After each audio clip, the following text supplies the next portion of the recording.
and welcome back to the Colour Cave, where we like to play with art stuff. My name is Jem, and I've got another little unboxing for you here today. This is the February scrawlrbox. It's really full. See if I turn it on its side, it's a beefy guy today. So I don't know what they've wedged in here, but we are going to find out.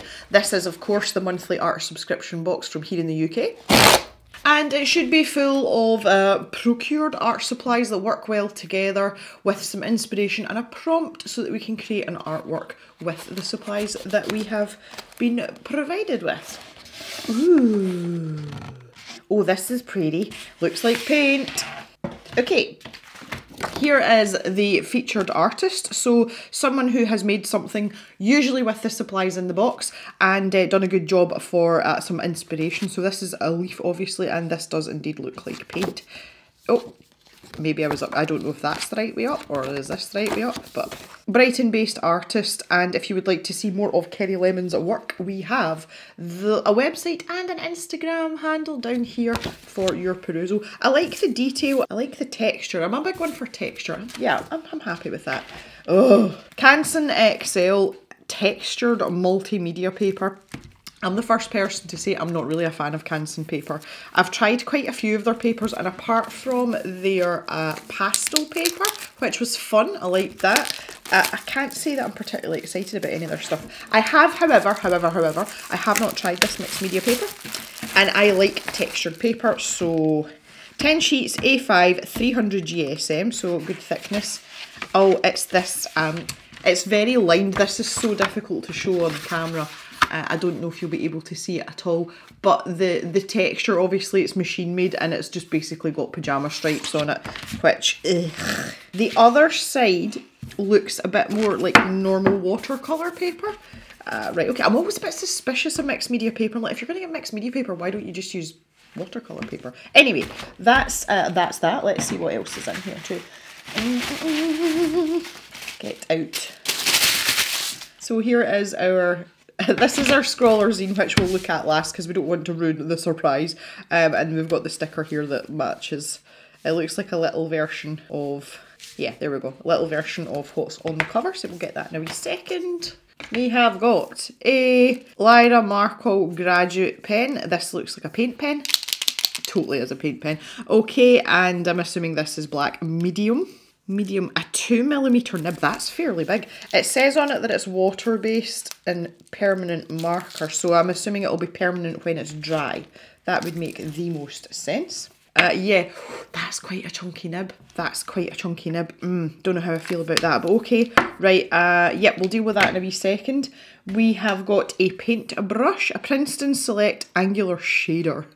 I quite like an angled brush. This looks reasonable. There is a lot of transit gum on there. We'll see what it's like once I take that off. Yeah, 1/4 inch. It feels like a bog standard paintbrush. Not particularly exciting, not terrible, so okay. And then we have, oh, now I've had tubes like this before, but not these ones. This is Daler Rowney System 3 Fluid Acrylic. So it's basically Daler Rowney's acrylic paint in a squeezy tube. And we've had one, oh, this is going to annoy me. The one we had before was pink, and I'm sure it was scrawlrbox. Sure we had, yeah, there it is there. I have got quite a lot of acrylic paint. Yeah, I've had this one before, the Sinelli 3D liner. These are exactly the same bottles, like exactly. Let's just see if the nibs are the same as well. So this is the Sinelli one. And yeah, okay, same idea. So basically, this gives you accuracy in order to create some artwork. I like the Daler Rowney paint. I've actually got some of this in the stash shop in like the normal people's tubes. So if that's something you might be interested in building in your collection, I'll stick a few more colours on there. I've got a box of them. So if you would like to work away with stuff like this, you can do that. And obviously, much cheapness at the stash shop. Here's the address. Stuff there. Go and enjoy yourself. Probably stick these in after I'm finished as well, just on the basis that I have all of these colours already and I don't necessarily need them in a wee teeny tiny tube. Anyway, that is the entirety of the box. I do have a sweetie here that looks like a Sherbet Lemon. Let's see what we can learn about... Shh! Let's see what we can learn about these supplies from the card. Whoop! Daler Rowney System 3 Fluid Acrylics, so everyone's getting the same colours. Proudly manufactured in the UK. Versatile multi-surface pigment-based acrylic paint. Smooth, opaque and creamy consistency. I quite like them. They offer a high-intensity pigment with great coverage that maintain depths of colour and vibrancy even when diluted. Use directly from the tube, mix on a palette, pour it, puddle it, drop it, splash it for expressive work and can be dragged and painted for more traditional work. It's also suitable for use in airbrushes. Right, the recommended retail price for these is $3.79. I'm going to make a prediction that if I was to go look online right now, I could probably pick these up for about $2.50 each. I'm going to check afterwards just to see if I'm right and I can be smug about it or not, but that's what I reckon, because the recommended retail price I always find, as we know by now, is always grossly overinflated to what actually happens in real life. The marker pen, I haven't had one of these paint markers before. Permanent marker ensures every creation lasts for a long time. Once it's fully dry, the ink dries opaque and super permanent, yeah. Okay, it says a 1mm bullet nib, but it's 2mm on the actual barrel of the pen.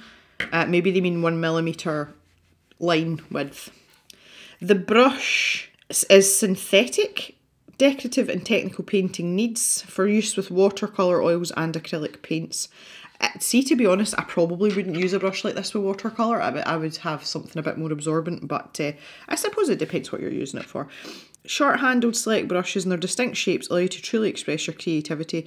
Recommended retail price for that's $4.40. That's a lot of money for this paintbrush. Just to go back to the Lyra marker, the recommended retail price there's $3.65. Again, I reckon you could probably pick them up for like $2.95 or something. Paintbrush, I don't know. I'm not familiar with Princeton paintbrushes. Right, the mixed media paper. Spiral bound for ease of use. No, try again. Try again. There is no spiral here. The pad is suitable for a wide range of creative techniques. Wet media, watercolour, gouache, acrylic paint, acid-free, medium grain, smooth white paper, and a nice... Right. The paper that we have is not the paper that they're describing down here. The cover is different. It is Canson XL, but we have the textured one. And they're saying here that this is smooth white paper. No, it's not. Okay, so you've had a bit of a boo-boo here, scrawlrbox. What is it with these companies and making a mess of things like this? Jeez. The pad is mould made, so that's what I was talking about, the pyjama stripes. Is made with a Fourdrinier. I'm assuming that's how you pronounce that. That'd be a French word. Fourdrinier machine. A technique from the 19th century allowing constant quality of paper. Recommended retail price $5.20. Again, can't really comment on that. I'm assuming that they just ran out of stock and they've had to quick find something to switch it out with. Would be interesting to find out about that. But scrawlrbox, as far as I know, have not communicated this. I always seem to be last in line for things like that though. Let's have a wee look at the scroller zine. Let me just get this stuff out of the way. See what's what in the scroller zine. So here's all the supplies. This sticker. Oh. Yeah, see they're pushing the spiral bound thing here on the cover as well. So that's a bit strange. Yeah, Sherbet Lemon, delicious lemon flavoured hard-boiled sweet with a sherbet centre. Vegetarian, gluten-free and gelatin-free. There you go, everybody is included. I'm really excited about having white paint for a change. Right. Kerry lemon. Oh, I see what they did. Sherbet lemon, Kerry lemon, love it. Oh, yeah, this is nice. She looks like a fun person. She looks like good fun. And I love this. Look at this. This is really nice. Nice little interview there. Scrawler tips. So things to try. Creating washes, mark making, swatching. Swatching, very important. And create texture. Yeah, this is using salt. Use a leaf. They talk about drying time and adding white as well. That's quite interesting as well. They're saying the marker can be watered down in a palette to create washes. Really nice. Really nice. Okay, artist's advice. So she's actually telling you how she made her design here, because this is more like a collage. This colour here that she's created is absolutely gorgeous. Really gorgeous. This is nice, like this is really personalised and they've taken a bit of time over this. This is a vast improvement on some of the ones they've had before. I'm really impressed with this time.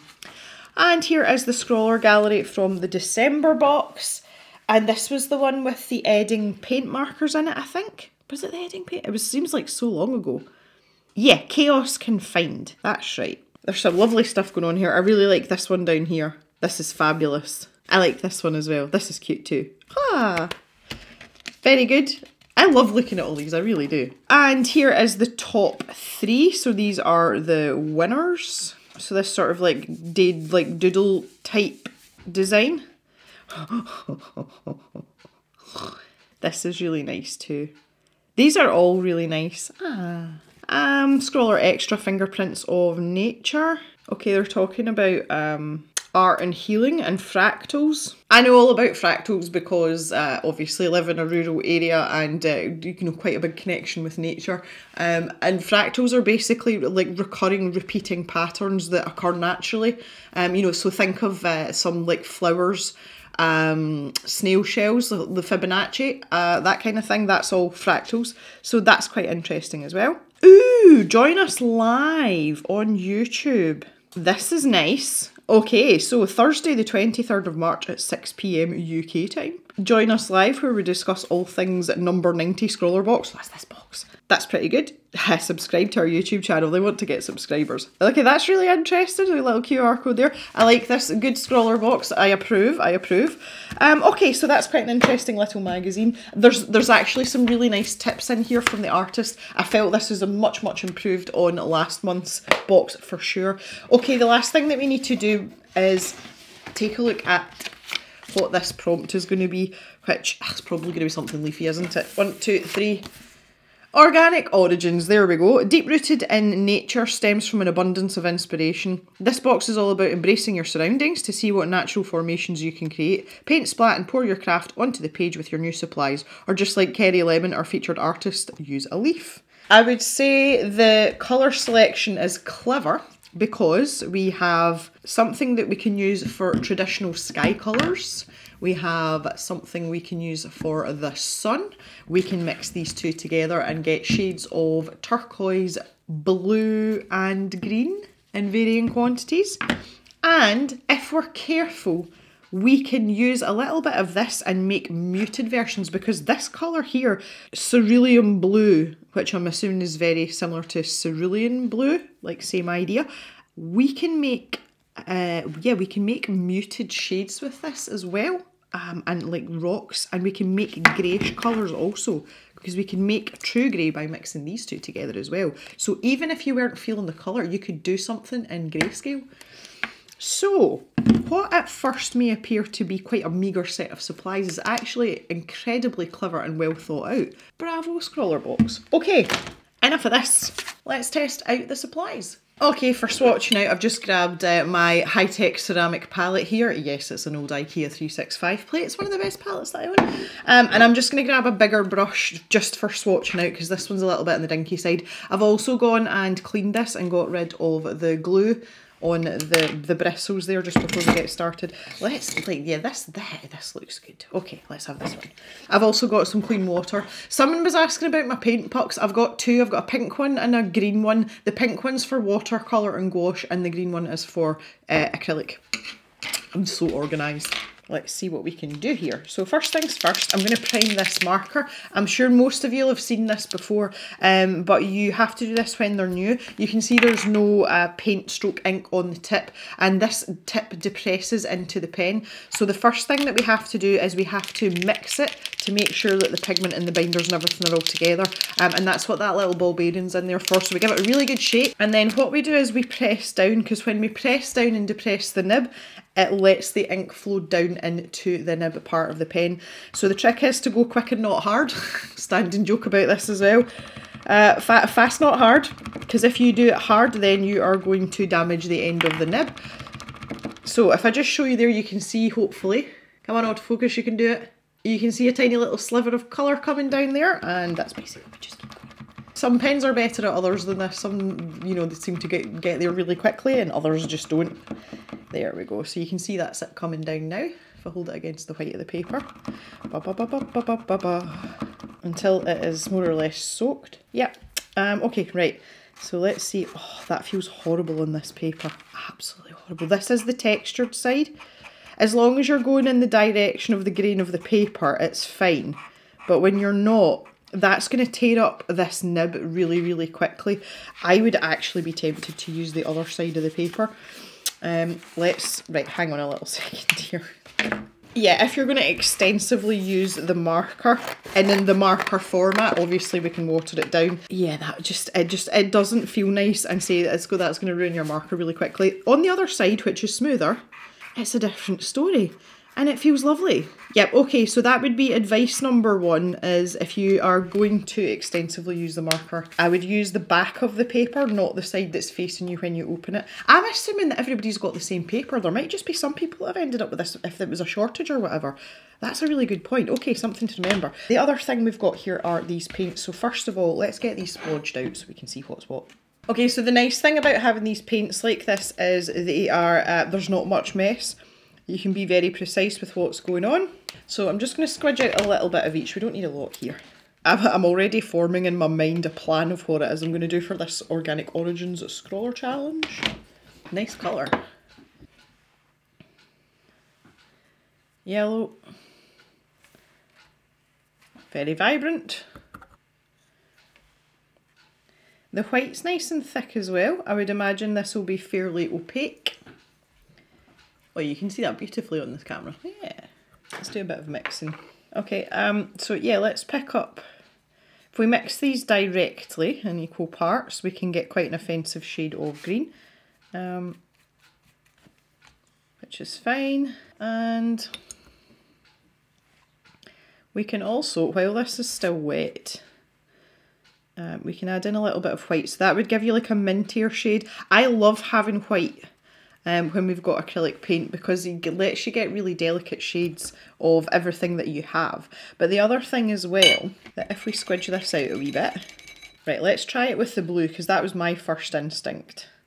Also, just to point out the abilities of this nib, we can drip like so, and you can kind of like squidge about as well.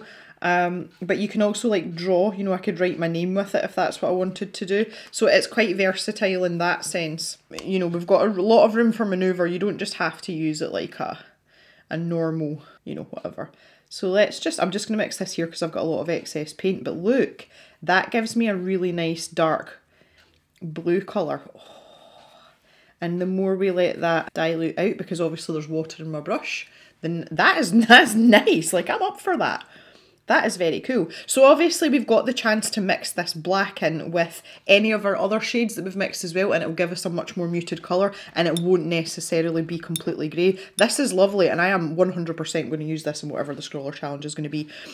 Let's try that with the yellow just to see what that's going to look like. This is going to be slightly different, obviously, because yellow is yellow. But let's try. I'm just going to take a tiny bit of this watered down pen. There we go, look. Now, interestingly, oh, we could grab a bit of white now, tiny bit of white, and lighten this up and see what that gives us. So this gives us a much more muted yellow, and I would say probably more of a lemon yellow, which is quite fitting. It's actually bordering on chartreuse. So if you see it there compared to this yellow, we have a lot of possibilities with this. And you can see there we've got the versatility with the nibs, and obviously 3 out of our 4 available colours have these nibs, so we can do it directly onto the paper. I am in love with this, absolutely using this. Okay, I'm going to get tidied up a bit here, and then we're going to get down to business and create something of Organic Origins. Okay, so I've had a cup of tea and I've had a wee think about things, and I think what I'm going to do is the actual Scrawler Challenge I'm going to do as a separate video, just because of my idea, which I'm just going to explain in a little minute. So I would like to show you the start of that process. Just before we do that, I wanted you to take a wee look at the paint here. The blobs that I've plonked when we plonked, for want of a better word, when we were testing out these supplies initially, that has hardened, and I can stick my nail in it and it's not going anywhere. So you can get some really nice texture with these as well. So, you know, this kind of, although it's fluid acrylic, it kind of behaves like a heavy body if you're using it like this. It isn't heavy body acrylic though, but it's nice to know that we can get some height and we can get some texture, because that's knobbly bobbly there. Okay, right, so here's my thinking. So I wanted to at least let you see what I was thinking about doing, but I just feel as if it would be rushed if I tried to sort of squish it all into this video. I know sometimes I do these challenges separately anyway, but that actually wasn't my intention today. So I've got my sketchbook here. I'll just get a clean page, there we go. For anyone that's interested, these are the Leuchtturm square sketchbooks. You can see mine's has been through the wars a bit now, so I've got a clean page here. So my idea is, the prompt is organic origins, and what I'd wanted to do and what kind of popped into my head was to create an organic something or other. So in my case, that's usually an animal, and we're going to stick with this, but created out of organic matter. So what I'm thinking is to pick some sort of either woodland animal or, you know, something to be found in an organic habitat that's going to suit the colours that we've got. Now, we've established, just from the little bit of swatching that we did, that we can get many shades of green, from a bluish green through to a very sort of yellowish chartreusey colour. So it makes sense to me to use foliage. So what I would like to do is create a kind of animal portrait, but the actual animal's made up of leaves and vines and stems and that sort of thing. So I thought that would be a really cool idea. And the animal that I would like to try and do this with, I have printed myself off some reference images, and that is an owl. I see the irony in this. This is a barn owl, you know, but obviously barn owls do spend some time outside. So I just wanted to show you kind of what I was talking about here. So I'll zoom in on this page. I'm just going to do a really quick couple of rough sketches. Even if we were just to do like, you know, like a bust type idea, they've got this lovely heart shape around their faces, haven't they? And they're very sort of clean and orderly looking animals, I always think. They're always very pristine.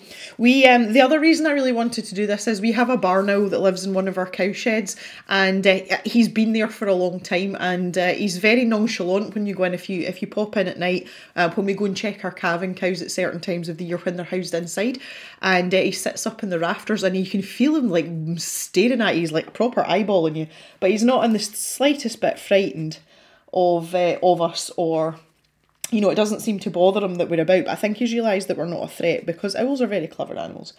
So they've got this big kind of like tufty nose bit, and then obviously they've got this very sharp pointy beak, which is something that obviously helps them when they're catching their prey. So I wanted to use this because it's actually quite a simple shape, although obviously there's going to be facets to this depending on what angle that we do it at. But it's a nice easy start point to decide whether we want to do a full owl, which I think might be quite nice. Get this great big neck, that's very important. And then obviously they would have wings coming down, tail feathers, some legs in there. So I think the thing that's going to take the time with this is deciding what sort of you know, what sort of organicness is going to go where, because I think what I'd quite like to do is keep the eyes dark, so maybe just put them in, you know, mix a really dark paint. But the likes of his beak, you know, that could be a leaf on its own. We could make that some sort of, you know, this sort of shape, and we could define these smaller areas with, you know, a set of little tiny leaves, so we're actually getting that defined line where the plumage on the actual bird in real life is a different colour. And then the likes of this middle section here, we would have, you know, you could just make it as many different leaves as you want, and it doesn't really matter how busy this would be as long as you're keeping to the shape.